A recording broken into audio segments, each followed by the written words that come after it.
Hey Rip City, this is Anthony Simons, and it's time to open the briefcase with Casey Holdahl. Greetings, Blazer fans, and welcome to The Briefcase, episode 95 of The Briefcase. I am your host, Casey Holdahl, and we're still in the quiet days of the NBA offseason. The draft lottery is over, the NBA playoffs have reached the conference finals, but draft workouts haven't started just yet, so things are still pretty quiet in terms of NBA offseason action. That's probably going to change here pretty soon. NBA draft workouts will probably start happening here within the next week or so. So once that happens, obviously a lot more to cover here in Rip City. But until then, a few things to get to on this edition of The Briefcase. All right, first up, the NBA released their all-rookie teams on Monday, and the Trailblazers, despite having 5 rookies, had no players on the NBA's all-rookie teams. Blazers made history by having a 5-rookie starting lineup, but making history doesn't get you onto the All-NBA teams, I guess. First team went to Spurs' Victor Wembanyama, Oklahoma City's Chet Holmgren, Charlotte's Brandon Miller, Miami's Jaime Jaquez, and Golden State's Brandon Podzinski. I think I got that right. Second team, Derek Lively of the Dallas Mavericks, Amen Thompson of the Houston Rockets, Keontae George of the Utah Jazz, Cason Wallace of the Oklahoma City Thunder, and Gigi Jackson of the Memphis Grizzlies. So no Trailblazers on the rookie teams. Though Scoot Henderson did get close, he finished third in the also receiving votes, getting 1 first-team vote and 31 second-team votes. Also, Tamani Kamara and Duop Reith both received 2 second-team votes as well. While it's always nice to be recognized for the work you've put in, you remember who was on the all-rookie team last year? Or the year before that? Or the year before that? Probably not. I know I don't. I think Scoot had a pretty good case. I think you could have put him on second team, but also I couldn't tell you who to take off the second team either. So I think you just got to let it ride. Not that it matters anyways, because they didn't ask us, so it's happening one way or another. But either way, no Trailblazers on the rookie teams. Blazers with 4 picks this year, not saying they're necessarily going to use all 4 picks, but if they do use those 4 picks, having 4 new rookies next season, perhaps they make one of the all-rookie teams at that point. But again, who really even cares? Except for those players, which if you won, that's fantastic. You should be happy about it. If you didn't win, shouldn't bother you much. Keep it moving. That's what the money is for. Also, real quickly, they also released the All-NBA defensive teams on Tuesday. No Trailblazers made that team either. No Trailblazers actually even got votes in the All-Defensive team voting. So there you go, which, again, when you finish third to last, you can't really expect to get any of those awards at the end of the season. And speaking of rookies, as we're going to do all off-season long, or at least until the draft is held on June 26th and 27th this year, with it being a 2-day event, which I'm going to keep saying it.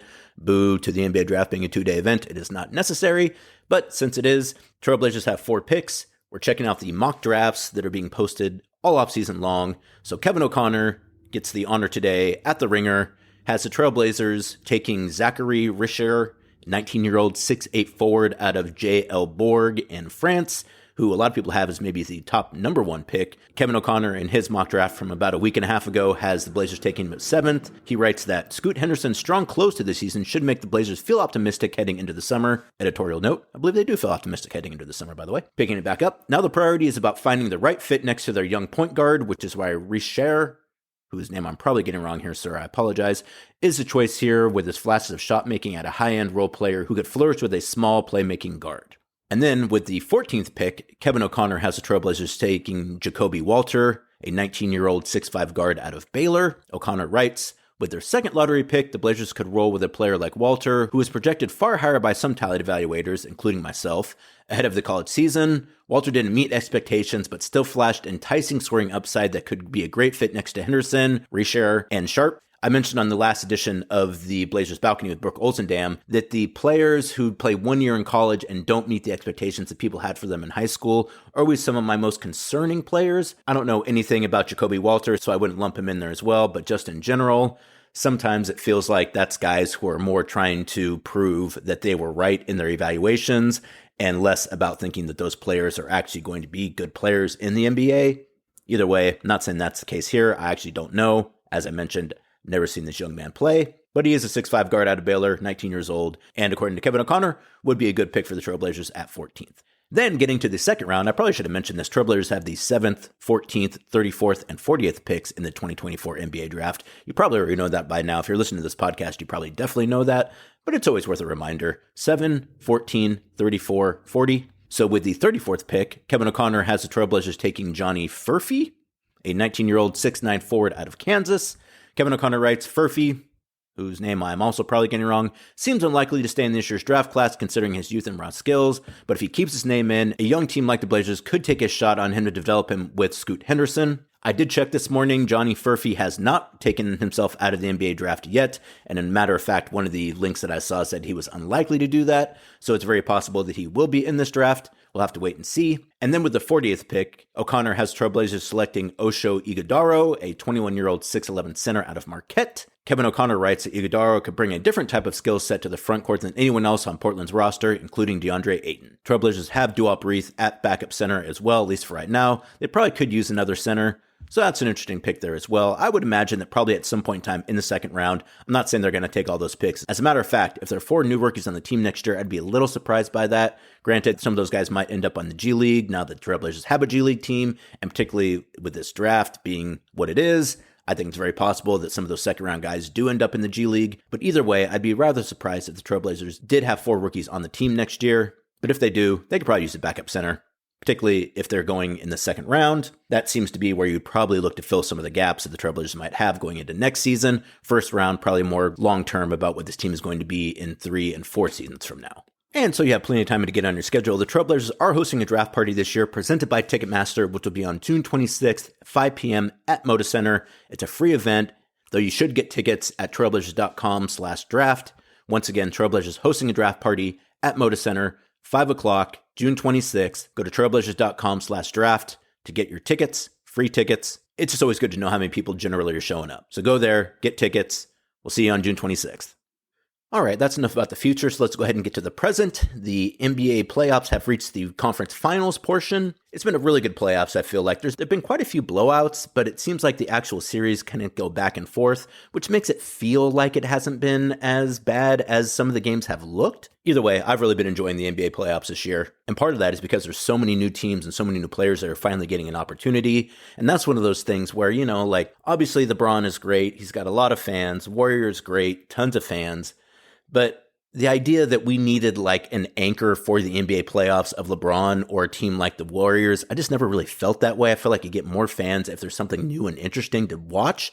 And particularly once you get to like year 10 of like, okay, LeBron's in the finals again, or year 5 of, okay, the Warriors are running roughshod through the league again. At a certain point, you lose the casual fans in that. And yes, casual fans are drawn to stars, but they're also drawn to interesting games. And I think we've been seeing that quite a bit in this year's playoffs. Once again, a lot of the league's up-and-coming players getting a chance to shine, and that's going to be a great thing for the NBA going forward. So here in the Western Conference, the 5-seed Dallas Mavericks going up against the 3-seed Minnesota Timberwolves. Mavs beat the Thunder in 6 games. Thunder just is still a little bit too young for that team. Obviously had a ton of talent. They're going to grow. They might be the team that ends up running roughshod over the league for the next 5 seasons, but not there just yet.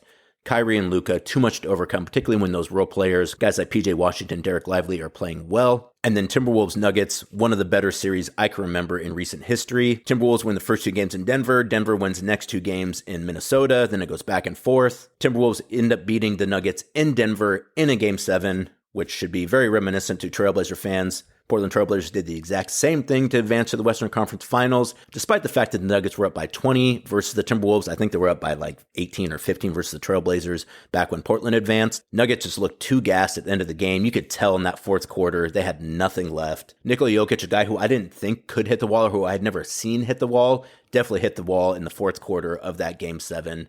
So no repeat champs. The 3-seed Minnesota Timberwolves, Ant Edwards taking over the league right now, hosting the 5-seed Dallas Mavericks. Game 1 of that series is Wednesday, 5:30 p.m. on TNT.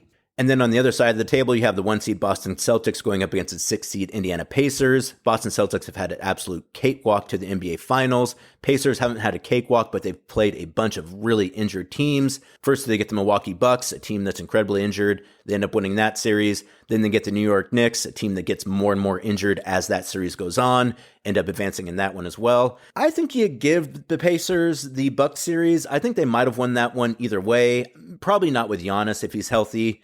But if Dame is healthy, if Middleton is healthy, I still think there's a chance that the Pacers get that series versus the Bucks. I don't think there's any chance if the Knicks were as healthy as they were even at the start of that playoff series that the Pacers would have beat the Knicks. You lose OG Anunoby. Josh Hart basically can barely stand up on the court. Not going to happen at that point for the Knicks, particularly when you're playing for Tom Thibodeau, a guy who likes to play guys a lot of minutes. They should be playing a lot of minutes. You have Mitchell Robinson go down during the series. OG Anunoby goes down during the series, tried to play in that Game 7, looked incredibly injured. No chance he was going to be able to play out there. You could tell right away. Josh Hart with an abdomen strain, tried to gut it out. Not as effective. And then you also had Jalen Brunson, who after the game comes out, he had a broken hand. You add all that together, and you include Julius Randle being out for the series as well. Going against a Pacers team that's playing some pretty good basketball right now, but if the Knicks stay healthy, at least as healthy as they were going into that series, I think they do advance to face the Boston Celtics.